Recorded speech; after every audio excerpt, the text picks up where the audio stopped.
Comment pardonner à une personne qui vous a vraiment blessé? Surtout s'il s'agit d'une personne proche de vous et que la confiance entre vous est rompue.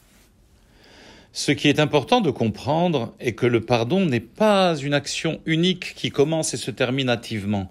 C'est un processus évolutif dans lequel nous progressons lentement vers le but recherché. Nous comprendrons cette affirmation à la lumière d'un Rashi de notre paracha de Roukat à propos d'une faute du peuple juif et du pardon accordé par Moshe Rabbeinu. Quels étaient les faits?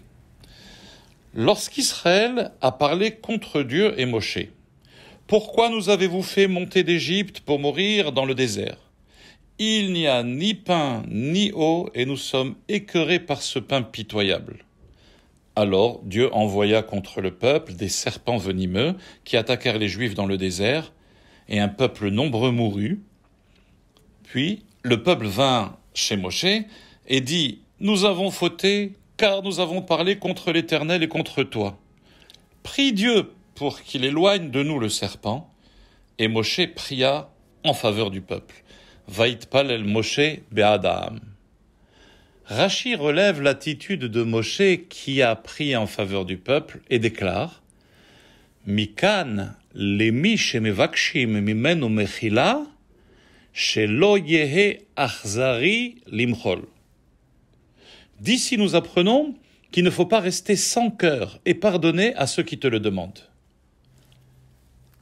Mais cet enseignement qui engage la personne à l'indulgence et au pardon aurait pu trouver sa place bien avant dans l'un des récits similaires dans la Genèse, dans Bereshit à propos d'Avimelech, qui s'était emparé de Sarah, l'épouse d'Abraham, car elle était belle. Souvenez-vous, Dieu a infligé une sévère sanction à Avimelech, et Avimelech se précipita chez Abraham, implorant son pardon, après avoir reconnu sa faute, grave de conséquences, et Abraham prie à Dieu pour qu'il guérisse. C'est à cet endroit du récit biblique que Rashi aurait dû déjà évoquer son enseignement d'exemplarité par rapport à Abraham, qu'il ne faut pas être impitoyable envers ceux qui implorent ton pardon. Pourquoi attendre le récit similaire bien plus tardif, celui de Moshe avec les serpents venimeux, pour tirer cet enseignement? Cet enseignement aurait pu être donné suite au récit d'Avimelech et Abraham. En quoi le récit du pardon accordé par Moshe est-il plus significatif? Comme nous l'avons dit, le vrai pardon est graduel et nécessite du temps, car il existe 3 niveaux de pardon. Le premier niveau est que nous ne souhaitons plus de mal à la personne qui nous a blessés, nous pouvons même souhaiter sa réussite, mais à ce niveau de base du pardon, nous restons blessés ou même en colère, sans ressentir le besoin de se venger ou d'espérer la chute de la personne. Mais la colère est toujours là, elle est présente. La seconde phase du pardon est celle où nous sommes prêts à traiter cette personne comme nous le faisions auparavant, et nous sommes également capables même d'avancer et de ne plus éprouver de colère ou un ressenti négatif à son égard sur aucun plan. Mais l'étape finale, la 3e étape, c'est le pardon total. À nouveau, nous acceptons la personne et sommes prêts à être à nouveau proches de la personne qui nous a blessés comme nous l'étions auparavant, comme si la faute n'avait jamais existé. La relation est complètement rétablie. Donc en résumé, la première étape, le pardon porte sur l'acte de la faute, mais pas sur la personne qui a fauté. La seconde phase, le pardon porte aussi sur la personne qui a fauté. Et la 3e étape, le pardon est telle que la faute est considérée n'avoir jamais existé.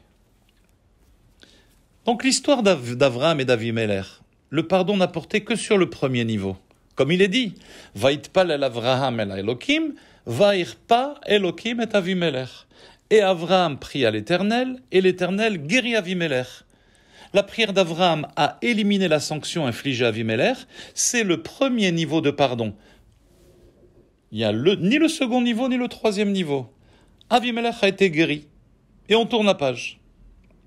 Mais à propos du pardon de Moshe envers Israël, La formulation est différente dans le verset. Il est dit, Vaïtpalel Moshe be'adam. Moshe n'a pas prié uniquement pour faire cesser l'effet de la faute, la sanction, en l'occurrence la morsure des serpents venimeux.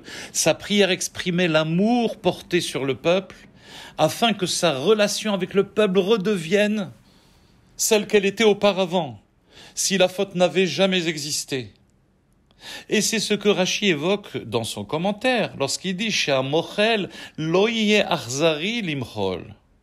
Accorder le pardon à autrui jusqu'à la troisième phase, où la relation est totalement réhabilitée. Là est l'emplacement le plus judicieux pour enseigner à la personne l'aptitude à développer pour un pardon total. Et non l'histoire d'Avimelech, où le pardon portait uniquement sur l'acte d'Avimelech sans plus. L'acte et sa conséquence. Le Talmud explique que même si quelqu'un nous a gravement blessés, nous sommes censés avoir la force de lui pardonner au moins au premier niveau. L'absence de tout pardon est un signe de cruauté. C'est de la achzariout.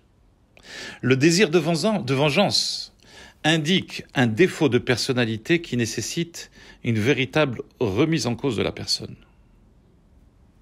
Au premier niveau, on doit pardonner au moins l'acte.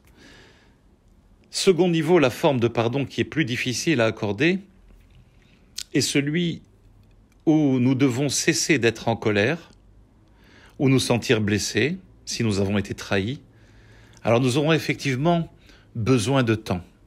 Nous aurons besoin de travailler sur nous-mêmes pour nous débarrasser de ces émotions négatives. Cela peut être un long processus jusqu'à ce que les sentiments de colère disparaissent totalement de notre cœur. Pour arriver finalement à la troisième forme de pardon, la forme idéale de pardon, c'est le troisième niveau où la relation est totalement reconstruite et que les choses se passent comme si la faute n'avait jamais existé. Néanmoins, il est important de souligner que cela n'est pas toujours possible. Il y a des relations si toxiques que ce qu'il y a de mieux à faire est de s'en écarter. Mais à l'égard de ces personnes, le niveau 1 suffit. Juste un respect fondamental, basique. Le saluer lorsque vous le rencontrez, c'est tout. Un respect fondamental doit être préservé. Chaque amélioration dans une relation est importante et a un effet sur le bonheur que l'on attend de la vie. Alors, faites le premier pas.